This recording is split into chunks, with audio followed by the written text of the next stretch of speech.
Well, hello students. This is Professor Shalomo Levy, and I'm coming to you this morning, not from my office on campus, but rather from my home office here on the front porch of my home here in Bethlehem, Pennsylvania.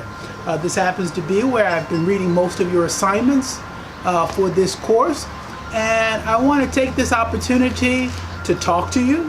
I could have sent an email, but I'm trying to establish a more personal rapport with the students so that you know that you're taking this course with a real person, not with a computer. And I wanted to talk to you about your first assignment and about the first exam, which will start tomorrow.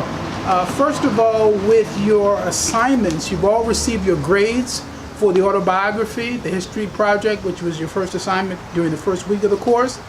And so individually you saw your grades, but I want to comment in general about what I saw and to compliment a couple of students and show us what an interesting and diverse group of students we have with us this summer.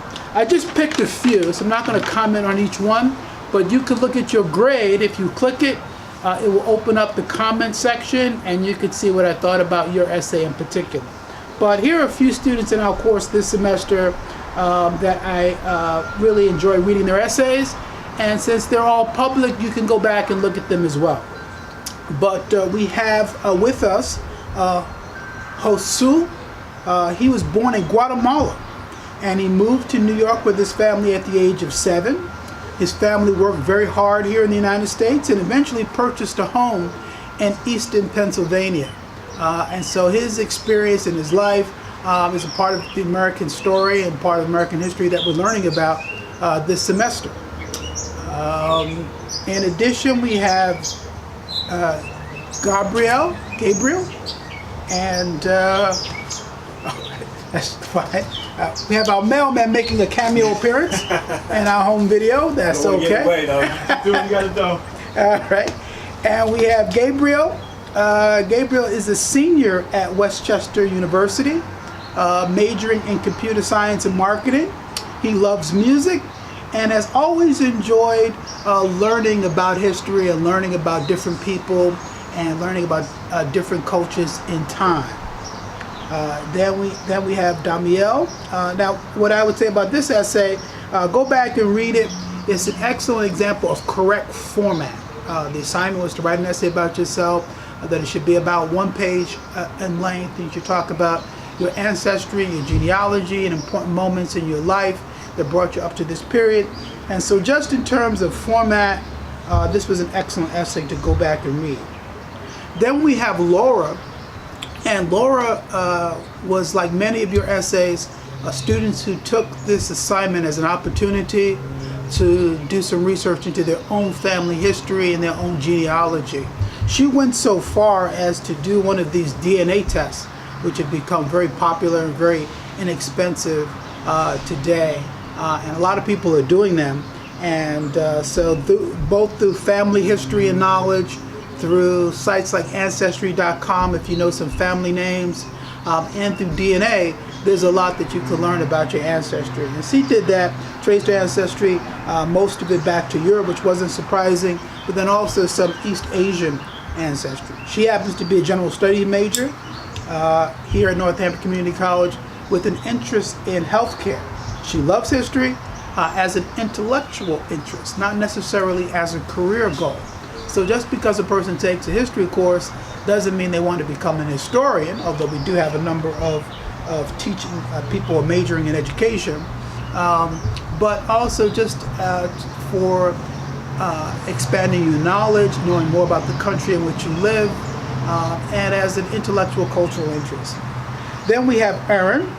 Erin is a Northampton Community College student as well, but she is sending her assignments in this summer from Costa Rica.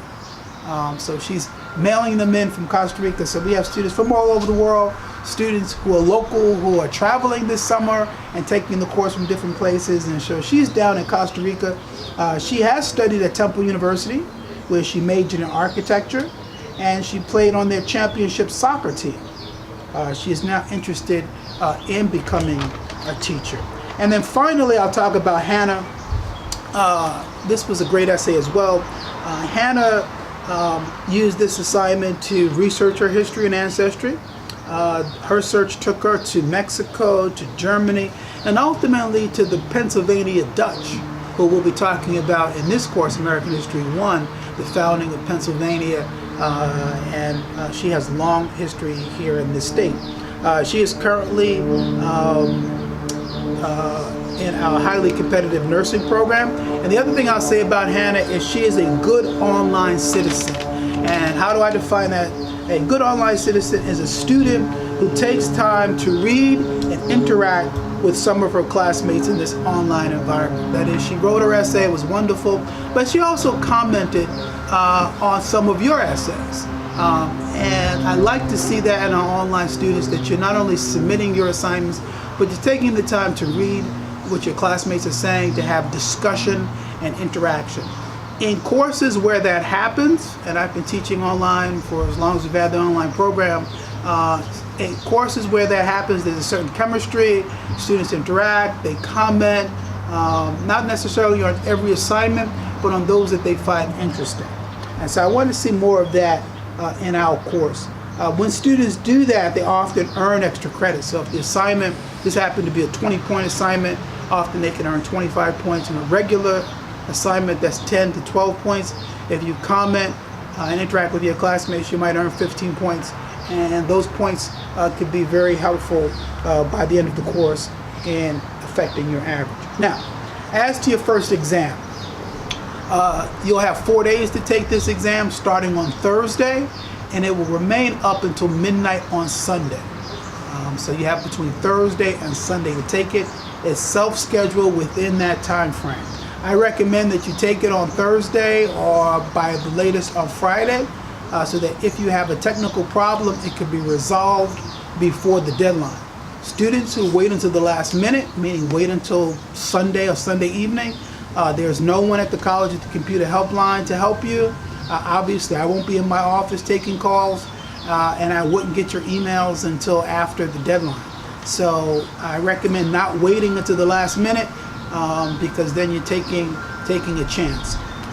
You have one opportunity to take the exam. That is, once you open it, you must complete all the questions. It is taken under the honor code, meaning you cannot use any books, you cannot use your notes, you cannot use my PowerPoint presentations. You should take it as if we were in the classroom itself. Okay, so I trust students to take the exam under the honor code. We do have certain security procedures that are part of Blackboard that operate independently now, but there are ways to check and see if students are opening up other websites while they're taking the exam and things like that. So avoid getting in trouble with violations of the honor code. Now, I do have a video devoted just to this exam, which is located in the folder after week 2. So I'm not going to repeat what I say there as general advice on how to prepare for and how to take test number 1. If you're interested in that, look at that video, which is in Blackboard right now. It's in what's called the test preparation folder, and I talk about the review sheets, practice questions, and the format of that exam there. Lastly, in this video, let me talk about your assignments for this week and week number 2. This happens to be one of these double weeks. Normally, this course would take 15 weeks to teach.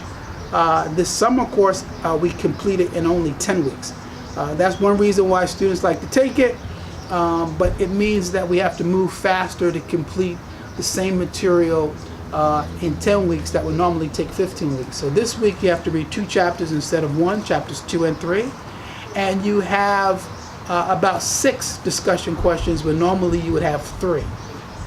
I expect you to write answers to at least 2 or 3 of the questions. You don't have to write all of them, but maybe 2 or 3. That enforces your understanding of the material. The discussion questions are very much like the essay questions that you'll see on the exam. This exam may have an essay or 2, and the essay questions are very much like the discussion questions. So be prepared for that. In particular, I want to call your attention to discussion question about the origins of slavery in America. This is a very important topic. Really defines and distinguishes America from almost any other country of European origin. The fact that we had slavery And so the question is, what caused slavery to develop in America? Was it greed or was it racism?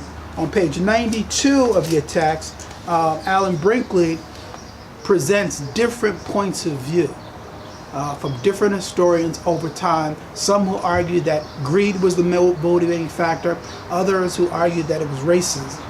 And so this is a chicken and egg kind of question: which came first, slavery or racism, or did racism cause slavery? And so there's not necessarily a right or wrong answer, but the different points of view. And I want you to read those opinions, which are located on page 62 of the text, and then write your own opinion about which of these factors do you think was most important. You could have an interesting conversation, maybe even perhaps a debate online about these questions, and then you could choose one of the other questions to write about as well. So I look forward to reading your comments the same way as a response to the discussion questions for this week. I put all the discussion questions in one folder instead of two different folders, so there's only one discussion folder for week number 2, but it covers the questions for 2 weeks. So it made it simpler to just put it in one folder. So I encourage you to look at all this material very carefully. I'd like to see some higher results on this first exam to see if everyone is getting off to a good start. And if you have any other questions, then please contact me by email. Be very clear in your subject matter of what the question is about, and I will get back to you as soon as possible. I hope you're enjoying the course. Take care and be well.